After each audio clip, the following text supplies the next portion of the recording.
activate zile blessings ambazo ziko hapo ndani, in that room, in that door, that we go and get them, ama zikuje kwetu. Praise God. Praise God. Leo nitasema praise God mara mingi. So tafadhali tu mwandamane tu pamoja nami. So we were told about the 3 components. Na tukaambia kwamba kuna faith, knowledge and truth. Na ndizo nitazungumza. I'll speak of those 3 components even today. Na nitaanzia na faith. Lakini kwanza before tuende hapo tuende kwa the book of John 10:9. That is the book of John 10:9. Kitabu ni cha Yohana mlango wa 10. Ninatuambia kwamba mimi ndimi mlango, mtu akiingia kwa mimi ataokoka. Ataingia na kutoka na atapata malisho. I am the door.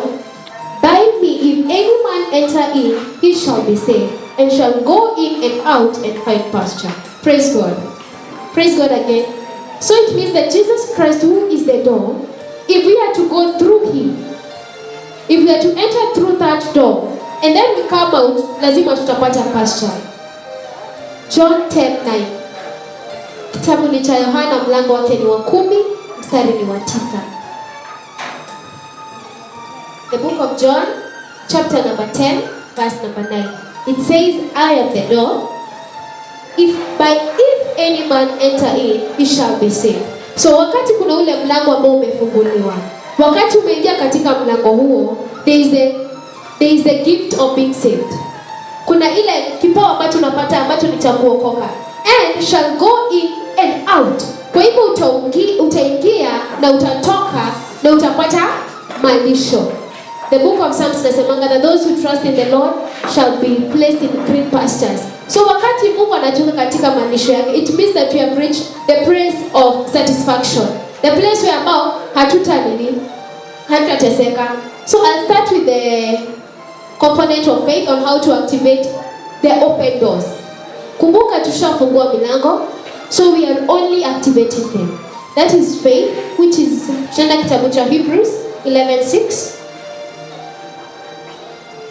The book of Hebrews 11 verse number 6. Kitabu ni cha Uhibrania mlango wa 11 mstari wake ni wa 6. Inasema ya kwamba but without faith it is impossible to please him. For he that cometh to God must believe that he is, and that he is a rewarder of them that diligently seek him. Kwa Kiswahili nasema, lakini pasipo imani haiwezekani kumpendeza. Kwa maana mtu amwendeaye Mungu lazima aamini kwamba yeye yuko na kwamba huwapo thawabu wale wamtafutao. Praise God. I hope you have your Bible. I hope you have your Bible. Kuna vitu nataka tukaweza kusako kwa Biblia yako. Inasema kwamba my English Bible, sijui ni wangapi wako na ya Kizungu, inasema but without faith it is impossible to please him. So who are we pleasing? We are pleasing God, who is the door. Already to show you that the door is God, and that whoever enters him, who goes in through him, shall go in and be saved, shall come out and shall have great pastures. Praise God. So wakati nasema without faith it is impossible to please God. So hebu tusako hiyo impossible. Kwa hiyo Bible yako sako impossible. Kiswahili inasema lakini pasipo imani haiwezekani kumpendeza. Kwa hivyo mahali panasema pasipo haiwezekani. Sijui nani yako na Kikuyu. Ahibiria ni 11 mura hario ithatatu. Mandiko mamoiga ta ũũ. Na rĩrĩ gũtarĩ na wĩtĩkio gũtingĩhoteka gũkenia Ngai. Good. Hau handĩkĩtwo na hatarĩ wĩtĩkio. Na hatarĩ sako hapo. Sako. Nataka usako Bible yako. It is your Bible. Sako hapo kumeandikwa na hatarĩ. It is impossible. Hapo pa impossible. Haiwezekani. Those are the key words I want us to circle. Kumaanisha that if you do not have faith, hata tukaomba usiku mzima, even if we fast for a whole month, we will never be able to please God. We will never be able to enter into the door. Praise God. Praise God. So you must be willing to have faith so that you can please God. And remember, Bishop anasemanga that Mungu wetu ananga feelings. Our God does not have feelings. So unless your faith can touch him, our faith are his feelings. So unless your faith are too strong, remember without faith it is impossible. No matter what we do, it can never happen. Hapo chini anaendelea na kutuambia God must believe that he is. Circle for me the word believe. Kwa maana mtu amwendeaye Mungu lazima amini kwamba yeye yuko. Isome na Kikuyu. Tondu mundu uria wothe okaga hariwe no nginya etĩkie ati ni kuri Ngai. No nginya, it is a must. Ni lazima uamini ya kwamba Mungu yupo. Kwa hivyo unless you take it a portion to you, ni kweli uko na imani, you have the faith, but do you believe that God is there? Do you believe that God can do what he has promised you to do? And remember, there's a time we are praying for the promises that God has given unto us. But did you believe that God was going to fulfill that promise? Did you believe that I have the faith? Yes, niko na imani Mungu atatimiza. But how do you trust God that is going to reach that promise? But your mission inasemanga, and that he is a rewarder of them that diligently seek him. And he is a rewarder of them that diligently seek him. Kiswahili inasema na kwamba huwapa thawabu wale wamtafutao. Kikuyu. Na ate niwe uheaga aria othe mamucoragia na kĩo iheo ciao. Kwa hivyo ni lazima. It is a must for God to reward you. So long as you seek him, so long as you believe him, so long as you have faith in him, he must reward you. Praise God. Praise God again. Kwa hivyo kama mlango ushafunguka, umeingia katika ule mlango, you have the faith in you.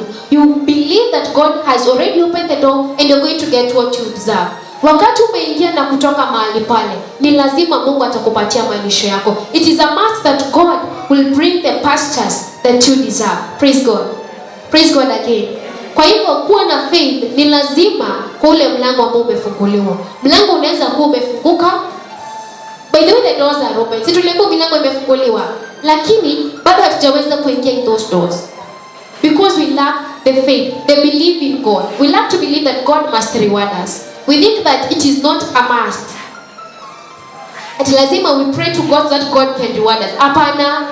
So long as you have faith in him, so long as you believe in him, it is a must for God to reward. No kinya. I think the Bible of Kiswahili ya Kikuyu imesema no kinya. Si ndio? No kinya. No kinya. Arama mweteka. Wale ambao wanamwamini lazima atawariward. So if you believe in God, that is a reward in itself. If you have faith in God, that is a reward in itself. Na tuliambiwa kwamba katika kitabu ya John 10:9, that those who believe in God, they will be saved. The door that he has opened, whenever you get into that door, it's a must for you to be saved. It's a must for you to be delivered. Praise God. Turn to the second way to activate the doors. That the first one was faith. Tukasoma Hebrews 11:6. The second one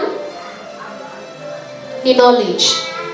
The second one ni knowledge. Tutasoma kitabu ya 1 Corinthians 14.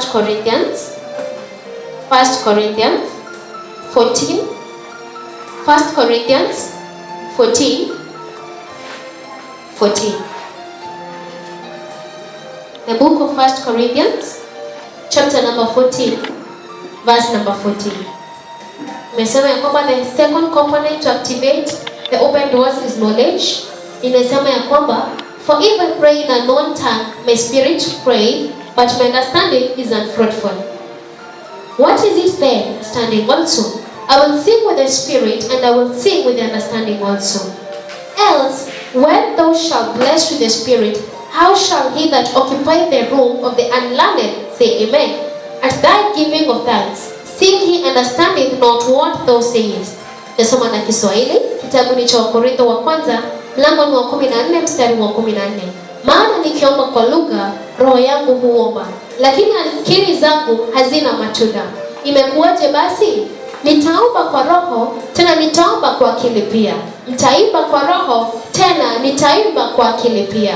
Kwa maana wewe ukibariki kwa roho, yeye aketie katika mahali pa mjinga ataitikiaje amina? Baada ya kushukuru kwake, akiwa hayajui uyesemayo. Praise God. Sijui kama nitasomewa kwa Kikuyu.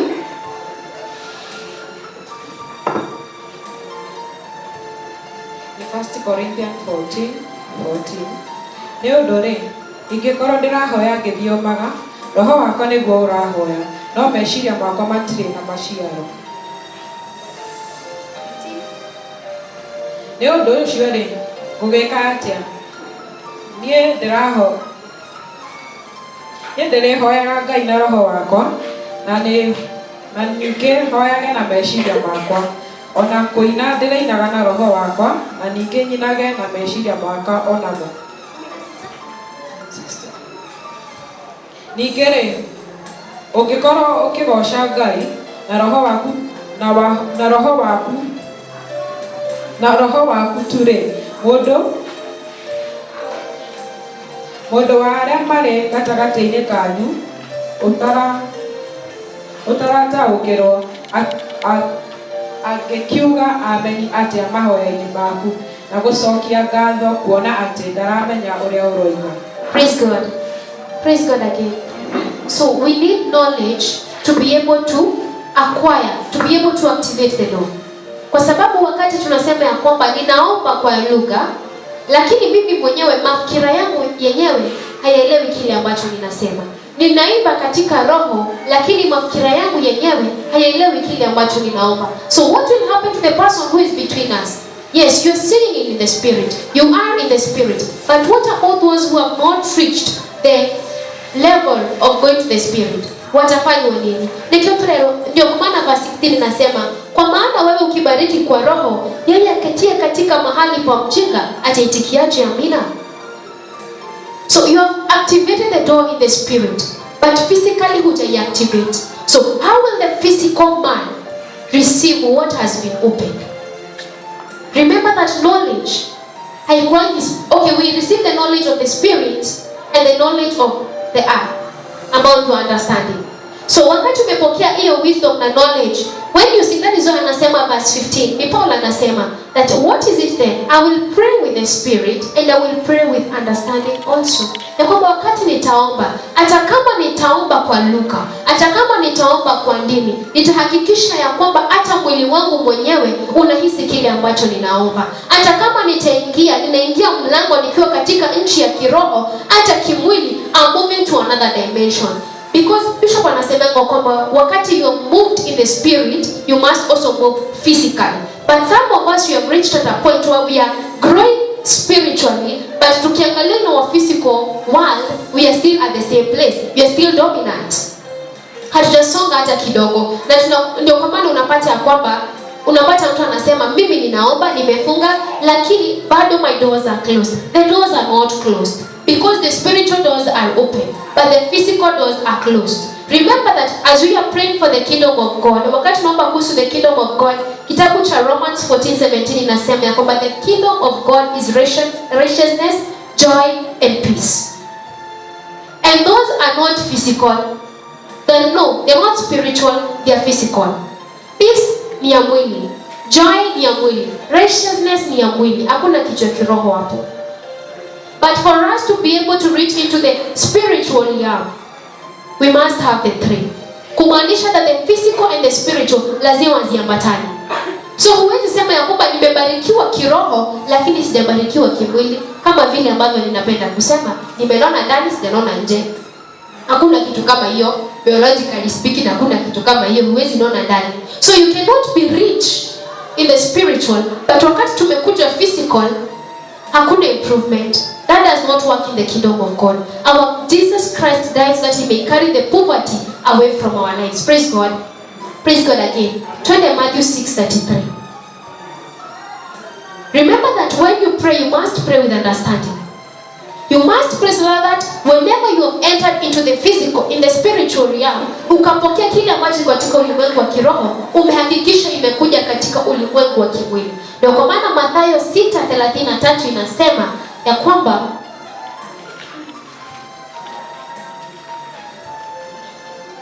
Matthew 6:33 inasema but seek ye the kingdom of God and his righteousness, and all these things shall be added unto you. That is the book of Matthew 6:33. Bali utafuteni kwanza ufalme wake na haki yake, na hayo yote mtazidishiwa. Nisomee kwa Kikuyu. Matthew 6:33. But seek ye first the kingdom of God and his righteousness, and all these things shall be added unto you. Kiswahili, bali utafuteni kwanza ufalme wake na haki yake, na haya yote mtazidishiwa. 33.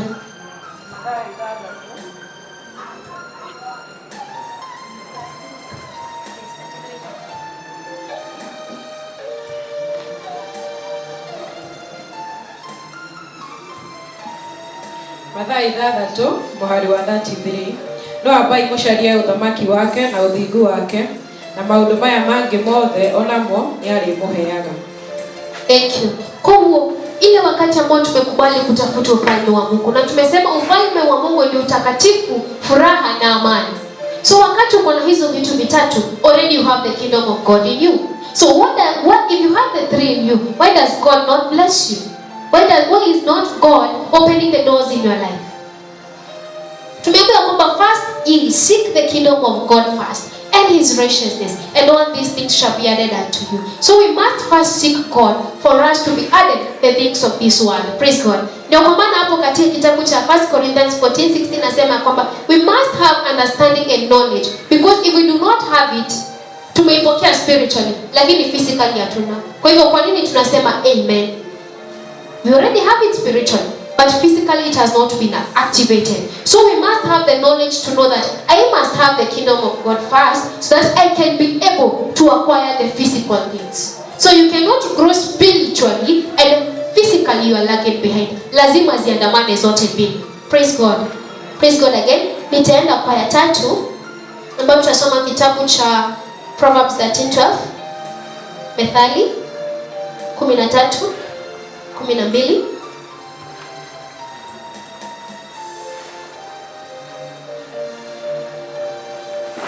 Proverbs 13:12.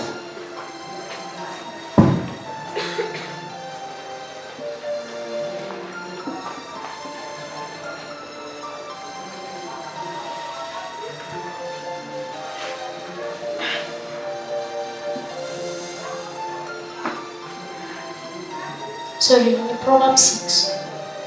Proverbs 6:2. Sorry. Proverbs 6:2. It says that Proverbs 6:2 inasema, thou art snared with the words of thy mouth, thou art taken with the words of thy mouth. Kiswahili, basi umetegwa kwa maneno ya kinywa chako, umekamatwa kwa maneno ya kinywa chako. Kitabu ni cha Methali, mlango wake ni wa 6 mstari wa 2. Basi umetegwa kwa maneno ya kinywa chako, umekamatwa kwa maneno ya kinywa chako. Whenever the devil sees, the day we were talking with Bishop Naka, alikuwa ananiambia kwamba that the devil will never look for somebody without a purpose. The devil will never look for somebody without a destiny. So if you have a destiny, the devil will come to you. The devil atakuja kwako, and in different ways. Kama vile ambavyo nilisemanga ya kwamba we have different kinds of pain that the devil will use to ensnare you. Kwa hivyo wakati umekaa chini ukazungumza, tunaambia ya kwamba the words of our tongue have power. They have life and death. So whenever we talk, whenever we speak, what kind of word do you speak on your blessing? What kind of words do you speak upon your destiny? What kind of words do you speak upon your hands? Do you speak words that will bring life, or do you speak words that will not bring life? Wakati tunaambia kwamba umetegwa kwa maneno ya kinywa chako, because they are words that we speak and the devil will use them against us. Because at the time when Jesus was being tempted, Shetani alimwambia, change the stone into bread. Na Yesu akamuuliza, akamjibu akamwambia, man shall not live by bread alone. Akaendelea na kumwambia, akampeleka mahali pa juu, and he told him that if you jump from the rooftop until down, God will send his angels and your feet will not be hurt. Akamjibu akamwambia, do not put the Lord your God into test. So wakati anasema hivyo, ni ukweli alikuwa Mungu alikuwa amesema katika kitabu cha Isaia that wakati utarushwa kutoka juu, atatuma malaika wake na utaweza kushikwa na miguu yake haitaumia. Kwa hivyo wakati anamwambia hivyo, Shetani anajua kile ambacho anamwambia. So he knows that hata nikaanguka pale chini, anatuma malaika wake watakuja kufanya nini? Kumchukua. But by doing that, You'll be putting the Lord your God to test, na utakuwa umesahau kukuwa na faith na yeye. Praise God. Kwa hivyo ndio kwa maana tunaambia that thou art near with the words of the mouth, thou art taken with the words of the mouth. Maneno yako ndio itafanya ufungwe.